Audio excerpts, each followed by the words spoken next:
Maybe you're not lazy. Right. That's a really big thing to just put out there right away.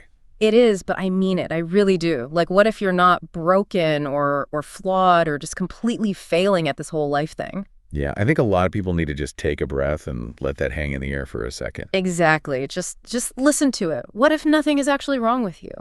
It's almost hard to hear, isn't it? It really is, because, we're doing this deep dive today, and the mission here is to really unpack this modern myth we all carry. Mm-hmm. The idea that if you can't bring yourself to get off the couch or answer that one single text message, the one you've been avoiding for 3 days. Oh, absolutely. Or fold that laundry that's just been sitting in the basket for a week. Yes. The laundry basket of doom. We all have it. And we tell ourselves, I just lack willpower, I'm just weak. But, and this is what the sources are really pointing to today, what if you are just entirely, completely, and utterly exhausted? It's honestly a terrifying thought for people to confront. Because, we spend our entire lives absorbing this cultural narrative, right? Oh, everywhere, from the time we're kids. Exactly. We're taught that if we can't keep up with the impossible pace of everything, we're fundamentally flawed. We learn early on that emotional exhaustion is basically a character deficiency. Like it's a moral failing. Yes. If you're struggling, you're weak. If you can't push through, you lack grit. But what you are experiencing right now, that really heavy, paralyzing feeling that makes getting out of bed feel like, moving boulders, it's not a moral failing. It's really not. I want to really talk about what that looks like on just like a random Tuesday night. Let's do it. Because I know you're listening right now, and I know you know exactly how that constant low-grade tiredness feels. It's not the kind of tired that goes away after a good night's sleep. Right, because sleep doesn't fix it when it's this kind of systemic fatigue. No, it doesn't. You wake up, and the fatigue it's already sitting right on your chest before your feet even hit the floor. Mm-hmm. You're starting the day at zero. Exactly. You go through your entire day feeling like you're moving through water. Every email takes 10 times the energy it should. Every conversation feels like you're acting in a play, and you're just desperately trying to remember your lines. That acting metaphor is so accurate. It takes so much cognitive energy to just perform normalcy when you're that depleted. And then at night, when you are finally supposed to be resting, when the day is done, you're just staring at the ceiling. Oh, the 2 a.m. overthinking cycle. It's brutal. Your mind is just racing. You're overthinking every tiny mistake you made that day. You're mentally drafting emails you didn't even send. You're worrying about a conversation you had 3 years ago at a grocery store. Right, your brain is just spinning its wheels in the mud.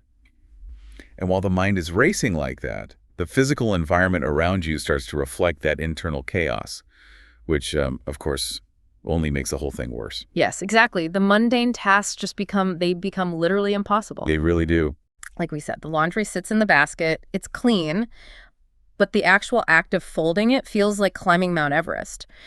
So you just pull wrinkled shirts out of the basket for 2 weeks straight. The dishes. Oh, the dishes in the sink. You stand in the kitchen and you're looking at the sponge. Logically, it would take 10 minutes to wash them. 10 minutes. Yeah, if you can't do it. You can't. You feel this heavy, sinking, physical lack of motivation. Yeah. You literally cannot make your hands reach out and turn on the water. And in that exact moment, standing by the sink, Yeah. that's when the inner critic wakes up. Oh, and it's so mean. It's vicious. It doesn't just say, oh, hey, I'm too tired to do the dishes tonight. It says, look at you. You can't even do a basic chore. What is wrong with you? Right. You're an adult, act like one, that kind of thing. Exactly. So then you start looking around at the world, or, let's be real, you open your phone and you start scrolling. Mm-hmm. The endless scroll. And you see everyone else seemingly succeeding.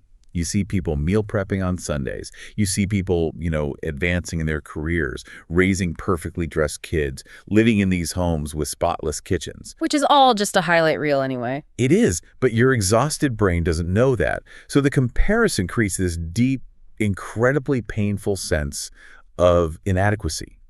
You start to internalize the struggle. You don't say to yourself, I'm having a hard time. You say, I am a lazy person. I am incapable. I am weak. Okay, I want to completely shift how we look at this, because this is the turning point of the whole deep dive. Let's reframe it. I want you to imagine your brain like a smartphone. Just think about how you use your phone on a really, really chaotic day. Oh boy, okay. You've got 100 tabs open in the web browser. You've got 5 different social media apps updating their feeds in the background. The location services are on. Yes. The GPS is tracking your location every single second.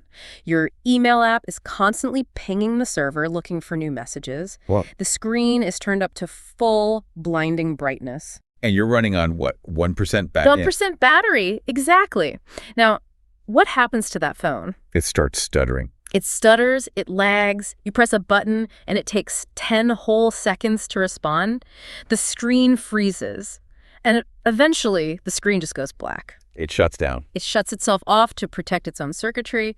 It has to. That is honestly the perfect analogy for what's happening in our heads. But think about how we react when that happens to a piece of technology. Right, we don't get mad at the phone's character. No. When a phone shuts down under that kind of massive load, we don't look at the phone and call it lazy. We don't scream at the iPhone for lacking willpower. We don't say it has a moral failing. We say, oh, the processor is overloaded, the battery is completely dead, we plug it in, we close some apps, we let it rest.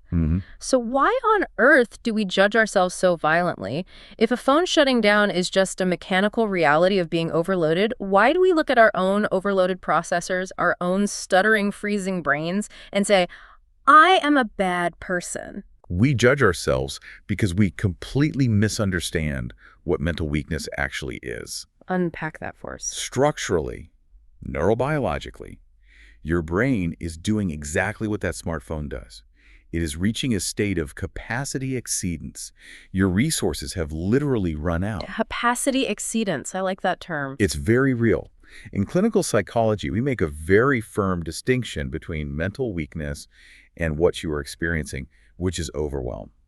They are not the same thing at all, not even close. Wait, let's really slow down and look at that distinction. Because No. I think we throw the term mental weakness around so casually in our culture. What does it actually mean, clinically speaking? Well, mental weakness is a term we apply to short-term survival strategies that people learn, usually during highly stressful or traumatic times, that are ultimately maladaptive. Okay, so it's a learned habit. It's a defensive habit. It's a shield. For example, mental weakness is burying your emotions completely because you need to stay in control of the situation. Oh, like refusing to cry or show vulnerability. Right. It's hiding your depression from your family because you're terrified of being a burden. Or it's using explosive anger or lashing out at the people around you to protect a really fragile ego. Wow, so those are defenses. Exactly. Those are defensive learned behaviors. But what you are feeling, that heavy inability to move, that freezing in front of the sink, that total lack of decision-making ability, that is not a defense mechanism. That is overwhelm. So if I am physically frozen on the couch, staring at the TV but not really watching it, I am not being weak. You are overwhelmed. You have exceeded your biological bandwidth. This is so important. To really grasp this, we have to look under the hood. We have to look at the brain's architecture, specifically the relationship between two areas, the amygdala and the prefrontal cortex. Okay, let's break this down for the listener. Keep it really accessible. Walk me through what is physically happening in their head when they feel this way. Sure. Deep inside the base of your brain, there is a tiny almond-shaped cluster of cells called the amygdala. The famous amygdala. The famous amygdala.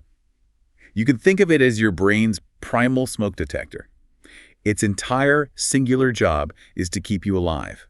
It just constantly scans the environment for threats. Okay. And when it senses a threat, it doesn't consult the rest of your brain.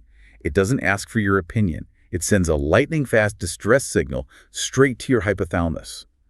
It triggers your sympathetic nervous system, hitting the gas pedal for the fight, flight, or freeze response. It's pure survival instinct. It's the thing that makes you jump backward before you even consciously realize there's a snake on the trail. Exactly. It's brilliant for survival. The problem is our evolutionary wiring. How so? Well, the human amygdala evolved over hundreds of thousands of years to keep us safe from immediate physical threats. A bear in the woods, a rival tribe, a falling rock. Life or death stuff. Right. But in our modern world, the threats have changed. Well, the hardware has remained exactly the same. Oh, that makes so much sense. The threat isn't a bear anymore. No, it's not. The threat is an email from your boss marked urgent at 9 o'clock at night. The threat is an unpaid electricity bill sitting on the counter. It's the constant crushing social expectation to perform perfectly in every area of your life. Or just a news alert popping up on your phone. And the amygdala, this ancient little almond in your brain, It cannot tell the difference between a grizzly bear charging at you and a highly stressful text message from your partner. Are you serious? It literally can't tell the difference. It literally cannot differentiate. A threat is a threat. So when you open that stressful email, the amygdala sounds the alarm, and it initiates something we call an amygdala hijack. An amygdala hijack. That sounds pretty aggressive. It is a physiological takeover. When the alarm sounds, the brain floods with specific stress chemicals. You probably heard of adrenaline and cortisol. Right, the usual stress suspects. Right. But it also releases catecholamines, like dopamine and noradrenaline, in massive unregulated waves. Okay, catecholamines. Let's make that accessible. What are those actually doing in the moment? Think of them as chemical messengers shouting through a megaphone. In a normal, calm state, your brain's messengers speak at a normal volume, transferring information smoothly. But during an amygdala hijack, these messengers grab megaphones and start screaming, "Danger! Danger! Survive!" Wow, just absolute chaos in there. Complete chaos. And this screaming completely scrambles the signals to the front of your brain, specifically the prefrontal cortex. And the prefrontal cortex is the CEO of the brain, right? It's the part that handles logic and planning. Exactly. It's your rational decision-making emotional control center. It handles working memory, impulse control, complex planning. So what happens to the CEO when the alarms are blaring? When the amygdala hijacks the brain and those chemical messengers start screaming, the prefrontal cortex is literally taken offline. It is disabled. The CEO is locked out of the building. Locked out completely. Completely. The brain shuts down the slow, energy-consuming process of logical thought. Because think about it, if a bear is chasing you, you don't need to ponder the meaning of life or plan your weekly groceries. You just need to run, fight, or play dead. You play dead, you freeze. Yes, you freeze. So when you are standing in the kitchen looking at the sink full of dishes and you physically cannot bring yourself to move your hands, Yeah. that isn't a character flaw. No, it is a biological freeze response. That is profound. The ambient stress of your day, the emails, the traffic, the financial worry, the sensory overload of screens has triggered an amygdala hijack. Your prefrontal cortex, the part of you that actually knows how to sequence the task of washing dishes, is offline. You are in a state of severe structural strain. The battery is at zero. I really, really need you to hear this. If you are listening to us right now, just let this sink in. It is not a failure of willpower. It is a neurological shutdown. You are being incredibly hard on yourself for a biological process you literally cannot control. And I think a lot of that self-blame comes from the generational paradigms we all grew up marinating in. Oh, absolutely. The cultural context is huge here. If you think about the boomer or Gen X generation, the cultural water they swam in was all about endurance as a primary virtue. Right. Pull yourself up by your bootstraps. Exactly. You bear your problems silently. You push through the pain. If you acknowledge that you were struggling, you were just making excuses. It was a culture of stoicism, but a toxic kind of stoicism that really isolated people. It left an entire generation undiagnosed, carrying immense trauma and suffering completely in silence because the alternative was being labeled weak. Right. And then we swing the pendulum entirely the other way. We look at millennials and Gen Z today. Yes, the internet generation. They have completely ripped the lid off this conversation. They are talking about mental health openly on TikTok, on Instagram, everywhere, which is beautiful. It destigmatizes the struggle. It does, but there's a catch. There's a massive catch. It introduces a brand new trap, which is over-labeling. We see this all the time now. We take a natural moment of profound biological overwhelm, like your battery dying, and we label it as a permanent clinical disorder. We see a 15-second video that says, if you procrastinate, you have this severe dysfunction, and we absorb it into our identity. Yes. This is a recognized psychological phenomenon called labeling theory. Explain that a bit more.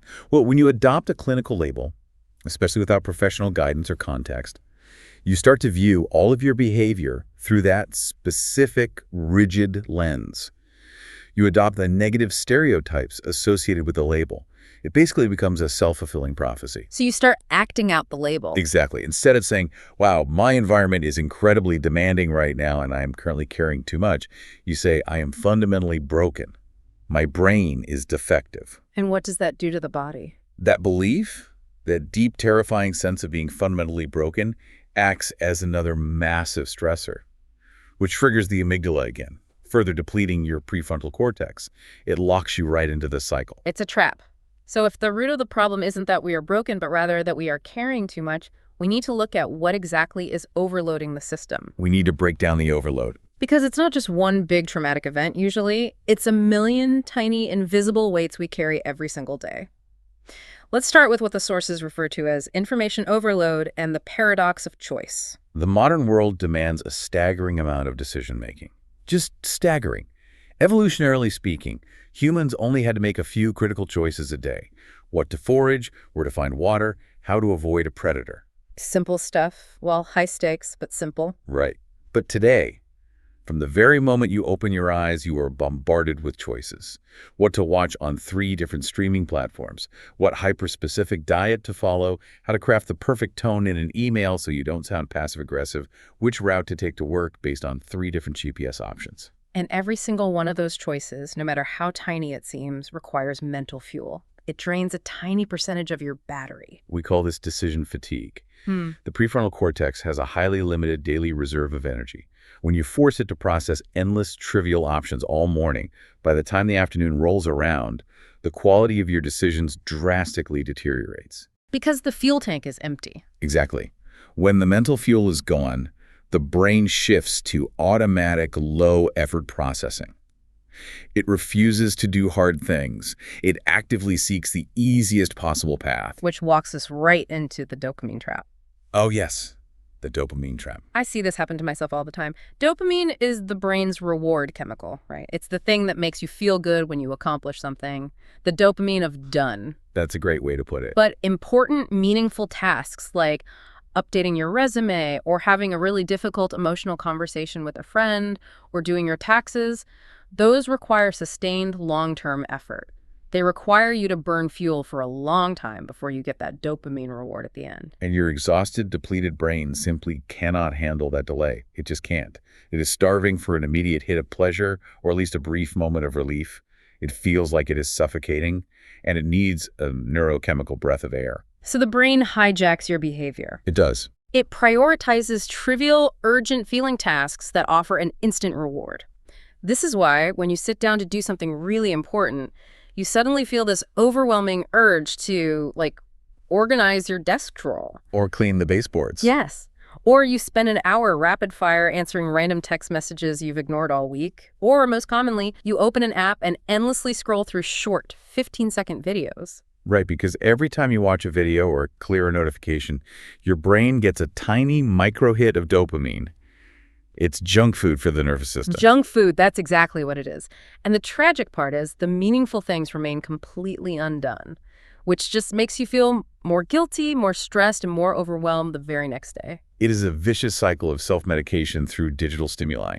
You are trying to soothe an overwhelmed nervous system with the exact tools that are overstimulating it. Wow. Medicating with the poison. Basically. And we need to understand that this overload hits us on 2 distinct fronts: sensory overload and emotional overload. How do those differ in the body? Sensory overload is external. It is your environment literally battering your nervous system. Like what? Give me some examples. It's the harsh fluorescent lights at work. It's the chaotic noise of a commute. It's the constant, unpredictable pinging, buzzing, and vibrating of notifications on your phone and your smartwatch. It's the visual clutter of having 20 tabs open on a glowing screen right in front of your face. It's just nonstop input. Nonstop. And all of this external noise directly triggers the sympathetic nervous system. It tells the amygdala, there is too much happening, we are not safe.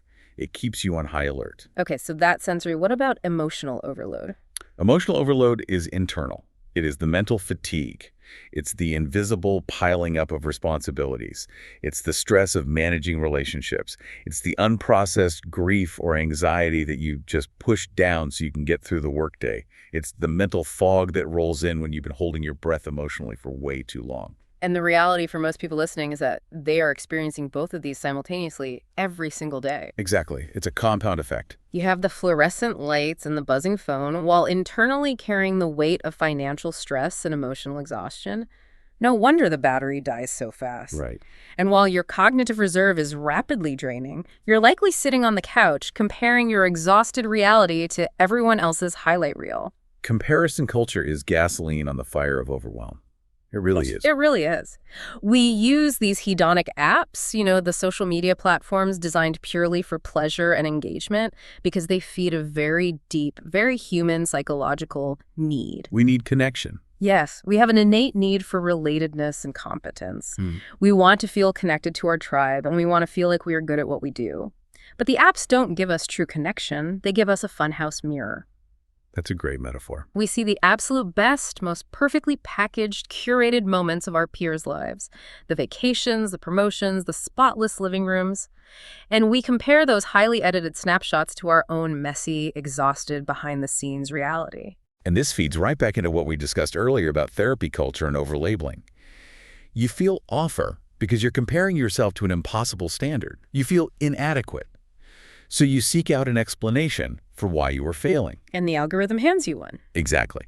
You find a piece of content that takes a perfectly normal human stress response, like needing to lie down after a hard day, and frames it as a symptom of a severe dysfunction. You adopt the label, you convince yourself you are fundamentally damaged, and the stress deepens. But this isn't just in our heads. I think that's a crucial point from the sources. This isn't just psychological strain. There's a profound, measurable physiological toll happening to the body, isn't there? Absolutely. The lack of deep rest, this always-on lifestyle, it fundamentally alters your biology. When you are chronically stressed, when you are carrying this sensory and emotional overload day after day, your HPA axis is constantly activated. Okay, the HPA axis, break that down for us. What is that? That stands for the hypothalamus-pituitary-adrenal axis. It is the complex network that manages your body's stress response. Think of it like an engine in a car. Okay, an engine. Under normal circumstances, you rev the engine to get on the highway, and when you get home, you turn the engine off. But chronic modern stress keeps the engine idling at 5,000 RPMs all day and all night. It never shuts off. It's just constantly redlining. Redlining, exactly. And when this axis is constantly activated, it floods your bloodstream with cortisol, which is your body's primary stress hormone. Now, cortisol gets a bad rap, but it's not inherently evil, right? It's supposed to help us. Oh, cortisol is vital for survival. If a car swerves into your lane, cortisol gives you the immediate burst of energy and focus needed to jerk the steering wheel and save your life. So we need it. We absolutely need it. The problem is the dosage and the duration. When cortisol is constantly pumping through your veins for weeks, months, or years, it wreaks absolute havoc on your biology. What does that actually look like in the body? Like when someone is running on high cortisol for months? Well, first, it completely shatters your sleep architecture. Shatters it. Yes. Even if you manage to fall asleep, high cortisol keeps your brain out of the deep restorative phases of sleep. You spend the night in a lighter, hypervigilant state because chemically, your body thinks a predator might attack in the dark. Oh, wow. So you're asleep, but you're not resting. Right. So you wake up feeling like you didn't sleep at all. Which explains waking up with the fatigue already sitting on your chest. Exactly. Furthermore, chronic cortisol physically changes how you metabolize food. It increases your appetite, specifically craving high-sugar, high-fat foods. Why doesn't it do that? Because your body's ancient wisdom senses the constant stress and concludes we are in a prolonged famine or a survival situation. We need to hoard every ounce of energy we can find. Oh, that makes sense biologically. It does. So it actively tells your body to store fat, particularly around the midsection. Your body is trying to save your life by holding on to weight, while society and your inner critic is telling you to be thin and productive. It's a complete, unwinnable battle. So let's look at the whole picture. You're exhausted because your battery is at 1%. You're not sleeping well because your brain thinks a bear is outside the cave. Your body is storing stress weight because it thinks a famine is coming. Your brain is foggy because the CEO prefrontal cortex is locked out of the building. That's the reality. And you are sitting there judging yourself, calling yourself weak, for all of it. It is a profound mismatch between our biology and our environment. When we talk about this massive cognitive load, I can't help but think about how much harder this entire engine has to work if you are neurodivergent. Oh, absolutely. Like if a neurotypical brain is running on 1% battery, trying to manage all this, a brain with ADHD is running on 1% battery while desperately trying to manually code its own operating system at the same time. The neurodivergent experience amplifies these common modern struggles exponentially. For individuals with ADHD, for instance, the executive dysfunction we've been talking about isn't just an occasional response to a bad day. It is a baseline reality of how their dopamine system operates. And the sources highlight how this manifests as very specific types of paralysis. It's not just procrastination. Procrastination implies a choice. Paralysis is a failure of the bridge between intention and action. That's a vital distinction. There's mental paralysis. That's where the sensory overload we talked about, the noises, the lights, the overlapping demands, leads to a complete staggering inability to concentrate or form a coherent thought. Right. Then there's task paralysis. That's when you avoid mundane chores like paying a bill or folding laundry by hyper-focusing on something incredibly trivial. Not because you don't care, but because the mundane chore feels physically insurmountable to a brain starving for dopamine. And choice paralysis, where overanalyzing the options literally freezes you in place out of a profound fear of making the wrong choice and wasting precious, scarce mental energy. And when you add time blindness to the equation, the neurological inability to accurately sense the passing of time or to estimate how long a future task will take, the world feels incredibly hostile, unpredictable, and unmanageable. It's overwhelming. It is. When the working memory is flooded, whether by ADHD or by profound chronic stress in a neurotypical brain, the brain simply cannot sequence tasks. You cannot see step 1, open dishwasher, step 2, pick up plate. What does it see instead? It just sees a massive, undifferentiated, threatening wall of obligation. A wall of obligation. This is exactly why we have to stop using words like lazy or weak. When you look at someone staring blankly at a sink full of dishes, you are not observing a moral failure. You are observing a system failure. That's beautifully said. I want to bring this entirely down to a human level right now. I want to tell you a story. It's a composite of so many experiences found in the research, and I bet every single person listening has lived some version of this exact day. Let's set the scene. Imagine you are walking up to your front door. It is 6 p.m. You have just survived a long, grueling workday. Just a standard, chaotic Tuesday. Right. You've been in back-to-back meetings trying to decipher the subtext of what everyone is saying. You've navigated bumper-to-bumper traffic. Throughout the day, you've absorbed the ambient anxiety of the news cycle playing on a TV in the break room. You're absorbing everything. You've felt the invisible pressure of hustle culture, the voice in your head telling you that you should be doing more, achieving more, earning more. So you finally put your key in the lock. You turn it. The house is quiet, but it doesn't feel peaceful. It feels heavy. Mm-hmm. You walk into the kitchen, and there it is. The sink is completely full of dirty dishes from the last 3 days. Next to it, there's a pile of unopened mail on the counter, bills, junk mail, things that require decisions. The visual clutter we mentioned. Yes, and you are still wearing your coat. You haven't even taken your shoes off, and you just stare at the sink. You just freeze. You're a rational adult. You know it would take maybe 15 minutes to load the dishwasher and wipe down the counter. 15 minutes. But in that moment, looking at the dried food on the plates, those 15 minutes feel like a marathon you haven't trained for. The physical gravity of the room feels like it has doubled. It feels physically heavy. So you negotiate with yourself. You say, I'm just going to sit on the couch for 5 minutes, just 5 minutes to decompress. I'll take my coat off in a minute. Then I'll do the dishes. This is the critical moment of transition. The adrenaline of the workday, the cortisol that kept you functioning in the office starts to fade. And the sheer cavernous exhaustion underneath is suddenly exposed. Exactly. The adrenaline drops. You sit down on the edge of the couch. The coat is still on. The coat is always still on. You pull your phone out of your pocket just to check one thing, just to see if a text came through, and then the scroll begins. The dopamine seeking. You open an app, a colorful video plays, a small hit of dopamine. You swipe. Another video, another hit. An hour passes, then 2 hours. The natural light fades outside. The house gets dark around you. The hum of the refrigerator is the only sound in the house. And you're just sitting there. The dishes are still in the sink. You haven't moved. And as you sit there, illuminated only by the blue light of the screen, the inner critic wakes up. And it is so unbelievably cruel. It's devastating. It doesn't just critique your dishwashing skills, it goes straight to the bone. It echoes what psychologists call the first hurts of your childhood, those early vulnerable feelings of rejection or harsh criticism from a parent or profound helplessness. It knows exactly where to hit you. It does. The voice in your head sounds exactly like the people who made you feel small. It says, why are you like this? Look at you. You're sitting here in your coat, in the dark, scrolling on your phone like a teenager. Everyone else manages to hold down a job and keep a clean house. Everyone else goes to the gym after work. You're just lazy. You're failing at life. You feel this deep, sinking physical shame in the pit of your stomach. And the shame makes you feel even heavier. It hurts so much that you desperately need a distraction from the pain of your own thoughts. So what do? You keep scrolling. You scroll to numb the pain of the shame that the scrolling is causing. Let's gently, carefully unpack that story, because it is so incredibly common and it is entirely misunderstood by the person experiencing it. Yes, let's look at what's really happening. The person sitting on the couch in the dark is not experiencing a failure of willpower. They are not choosing to be lazy.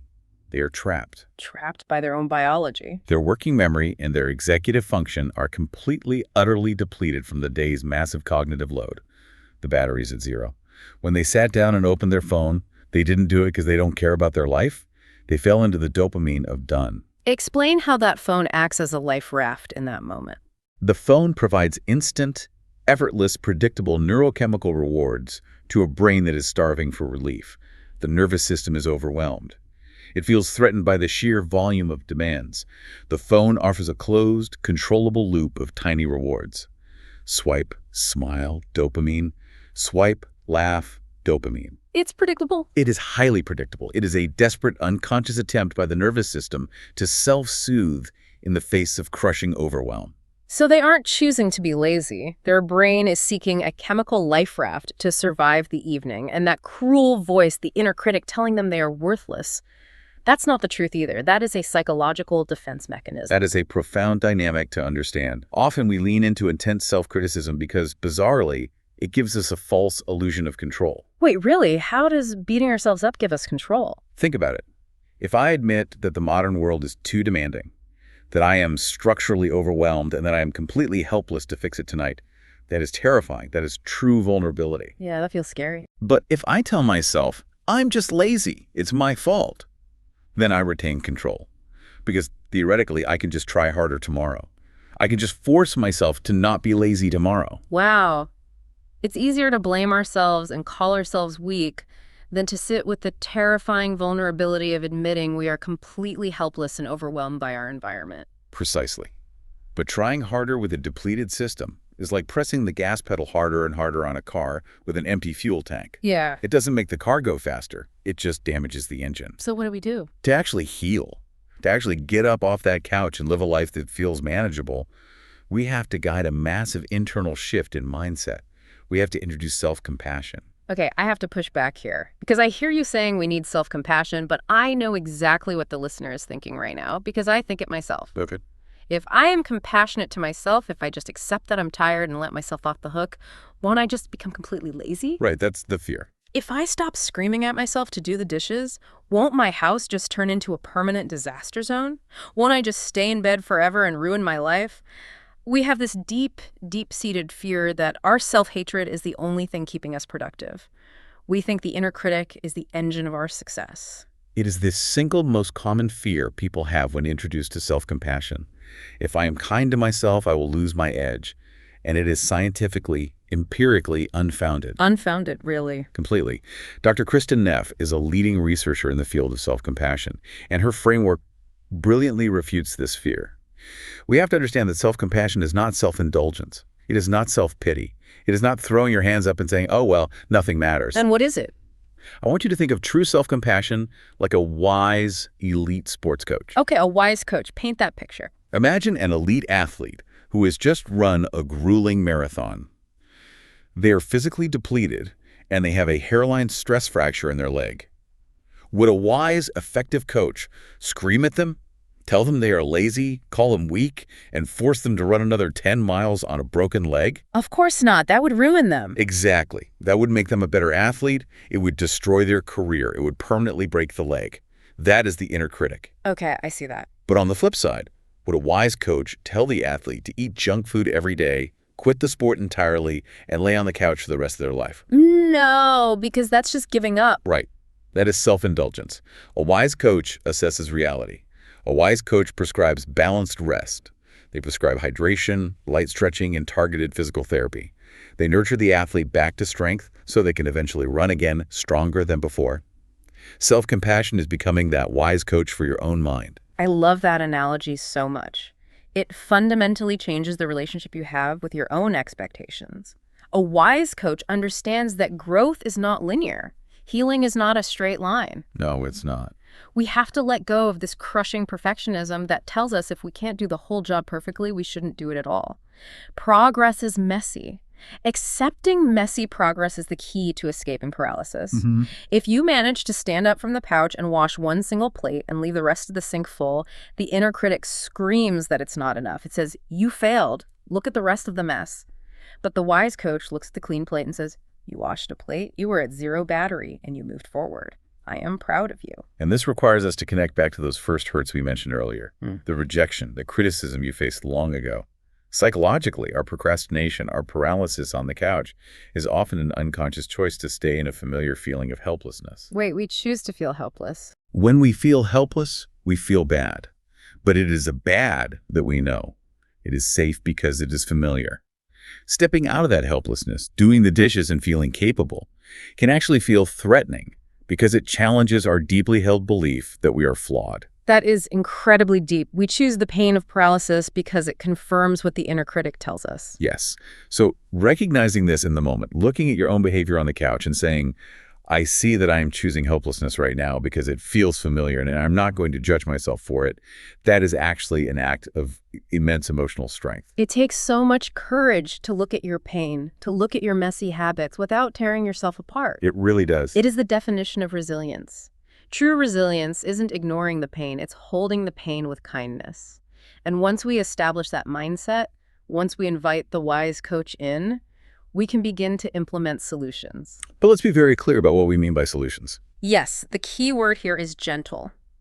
We are not going to give you a list of 10 new rigorous habits to add to your daily routine. We are not telling you to wake up at 5 a.m., take an ice bath, and journal for an hour. Please don't do that. Right. Your system is already overloaded. It cannot handle that. We are going to focus on incredibly simple, soft steps forward. We're going to focus on doing less, not more. Doing less is the ultimate life hack for an overloaded nervous system. Let's talk about the concept of choice architecture. If we know that every single decision drains your prefrontal cortex, the solution is to limit the number of daily decisions you have to make. You architect your life to save battery. You automate. Automate your life wherever you possibly can. Eat the exact same breakfast every single weekday. Have a uniform of clothes that you know you like, and just cycle through them without thinking about outfits. This is why you see highly effective leaders famously wearing the same style of shirt every day. They are actively preserving their daily quota of decision-making energy for things that actually matter. Exactly. You're saving battery. And when you are faced with a task that feels overwhelming, you bypass task paralysis by breaking it down into ridiculously tiny, almost laughable steps. Make it so small you can't fail. If your kitchen is a disaster, do not put clean the kitchen on your to-do list. The brain sees that, assesses the energy required, and shuts down. Instead, your only goal is put the forks in the dishwasher. Just the forks. That's it. That is a task so small it requires almost zero executive function. If you put the forks in and you feel a tiny spark of momentum, great, do the spoons. But if you put the forks in and you are still exhausted, stop. You stop and you let the wise coach say, "Good job on the forks." Another crucial step in this gentle approach is learning how to rest without guilt. As a society, we have fundamentally forgotten how to rest. We equate rest with a lack of productivity. We view it as a void. So we feel guilty when we do it. Right. So when we do finally sit down, we are consumed by guilt about all the things we aren't doing. This guilt causes stress, which triggers cortisol, meaning the rest isn't physiologically restorative at all. You're exhausting yourself while lying down. And this brings up a huge structural problem in modern life, which is the lost commute. The transition period. Yeah. During the massive shift to work from home, or honestly, just with the invention of smartphones blurring the lines of when we are ever truly off the clock, we lost the physical transition between work and rest. We really did. In the past, you left the office, you got in the car or on the train, and you traveled. The commute was a physical boundary. It allowed the brain to downshift. Now your office is your living room, or your boss is in your pocket vibrating on your phone. We need to artificially recreate those boundaries. You need to create what experts call no-stim zones. What's a no-stim zone? A no-stim zone is a dedicated space or specific block of time that is strictly screen-free and quiet. It's a buffer. It's a buffer to signal to your brain that the workday is officially over. Maybe it's sitting on your porch for 10 minutes with a cup of tea with your phone left inside the house. Maybe it's taking a hot shower immediately after logging off your computer. You have to actively help the brain transition out of the sympathetic nervous system, the fight or flight, and into the parasympathetic nervous system, which is the rest and digest state. To help facilitate that transition, when you feel the overwhelm rising, we can turn to Dr. Neff's self-compassion break. It is a simple 3-step mindfulness practice. It doesn't require a meditation cushion or an hour of silence. You can do it sitting in your car or standing in front of that sink full of dishes. I want to walk through it slowly if we can. Please do. Step 1, acknowledge the pain. You don't minimize it. You don't say, oh, it's not a big deal. Other people have it worse. That is invalidating. Right. Instead, you pause and you say to yourself, this is a moment of struggle. This hurts. I'm feeling incredibly overwhelmed right now. You validate your own reality. And step 2 is connecting to common humanity. Because when we feel shame, we feel isolated. We feel like we are the only broken person in a world of functional people. So you remind yourself of the truth. You say, struggle is a part of life. I am not alone in feeling this way. There are millions of people across the world who feel exactly as exhausted and paralyzed as I do right now. It breaks the isolation. It reconnects you to the human tribe. And step 3 is physical soothing. You literally place a hand over your heart, or you cradle your face in your hands, or you give yourself a gentle hug. You feel the warmth and the gentle pressure of your own touch, and you say softly to yourself, may I be kind to myself in this moment. May I give myself the compassion I need. Now, I know that placing a hand on your heart might sound a little woo-woo or overly sentimental to some people, but there is incredibly deep physiological science behind why this works. We aren't just talking about nice ideas, we're talking about manipulating your neurobiology. Yes, we are. The evolutionary biology of mammalian touch is profound. Mammals, including humans, are wired to interpret gentle, warm touch as a signal of ultimate safety. It goes back to infancy.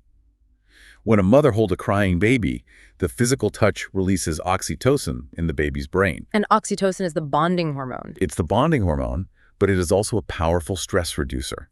It actively lowers cortisol levels and physically calms the cardiovascular system. What neuroscience has discovered is that your brain does not necessarily distinguish between the touch of a loved one and your own comforting touch. Placing your hand on your chest, feeling that warmth, triggers the exact same oxytocin release. It is a physiological reset button. It really is. You are literally sending a chemical message to your amygdala that says we are safe. You can turn the alarm off. Another incredibly powerful physiological reset button is your breath. Oh, breath work is huge. We mentioned earlier how the sympathetic nervous system hits the gas pedal. Well, slow, controlled breathing is the literal biological brake pedal. Specifically, the 4-4-4-4 breathing technique, which is often called box breathing. It's very effective. It's so simple.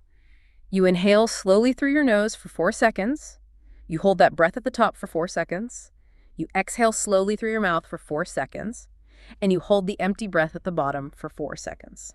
Doing this intentionally overrides the automatic stress response. When the amygdala sounds the alarm, your breathing naturally becomes shallow and rapid to prepare for fighting or fleeing.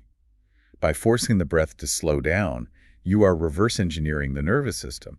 You are sending sensory feedback from the lungs to the brain saying, if we are breathing this slowly, there must not be a bear. The threat is gone.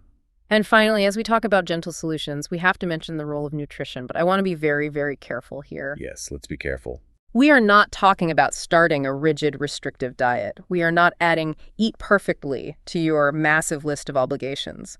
We are simply talking about biologically supporting an engine that has been running hot for too long.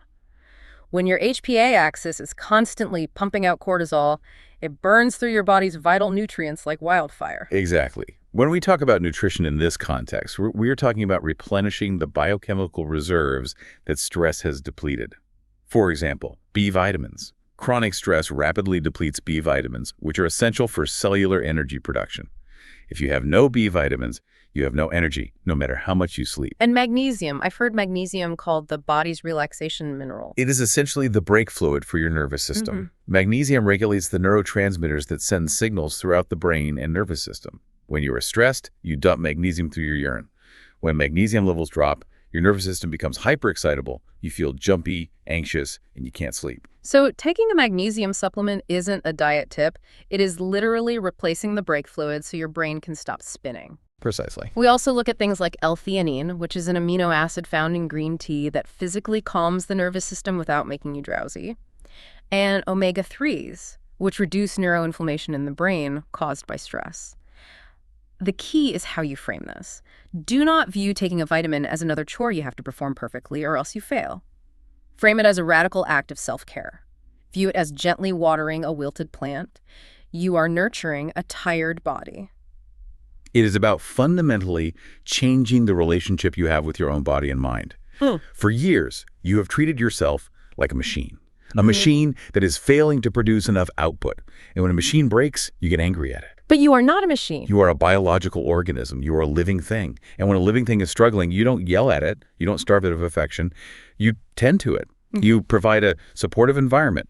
You give it rest and water and time. So as we bring this deep dive to a close, I want to slow down even more. The pace of the world is too fast. Let's just create a quiet space right now. I want to speak directly to you. If you are listening to this while driving home from a long shift, or if you are walking around the grocery store feeling overwhelmed by the lights, or if you are lying in bed right now staring at the ceiling, feeling the heavy weight of everything you didn't accomplish today, Just listen. I want you to really let these words sink in. You are not broken. You are not weak. You are not flawed. You are not failing at life, and you are absolutely not lazy. You are just overwhelmed. You are a deeply feeling human being, carrying an incredibly heavy load in a world that moves far too fast and demands far too much. It makes complete sense that you are exhausted. It makes complete biological, psychological sense that you need rest. The burden you have been carrying, the heavy, suffocating shame of feeling inadequate, it does not belong to you. No, it doesn't. You have been fighting a biological battle against modern, invisible stress, using a nervous system that was designed for a much simpler world. Your exhaustion is not a symptom of your failure. It is a signal from your body. Is your biology asking for grace? And as you go forward today, or tonight, I want to leave you with one final fascinating scientific thought from our sources. It brings everything full circle. It's a concept in neurobiology called social buffering. It's a beautiful concept. Studies have shown that when a mother is near her young child, her physical presence alone, just her simply being in the room, measurably lowers the child's amygdala activity. She doesn't even have to say anything. Exactly. Her calm, steady presence actually matures the child's connection to their prefrontal cortex. It helps them process stress. It lowers their heart rate. Her calm presence literally wires the child's brain for peace. So here's the thought I want you to mull over as you go about the rest of your day. What if you could become that calming presence for yourself? What if the voice inside your head stopped acting like a harsh, screaming critic and started acting like that steady, comforting mother? What if you could calm your own nervous system and heal your own overwhelmed mind, not by trying harder, not by pushing yourself to the breaking point, but simply by choosing to be kind to yourself? It is entirely possible. The capacity for that profound healing is already inside you. You just have to let the wise coach in. Be gentle with yourselves out there. Leave the dishes in the sink tonight. Rest without guilt. We wish you peace.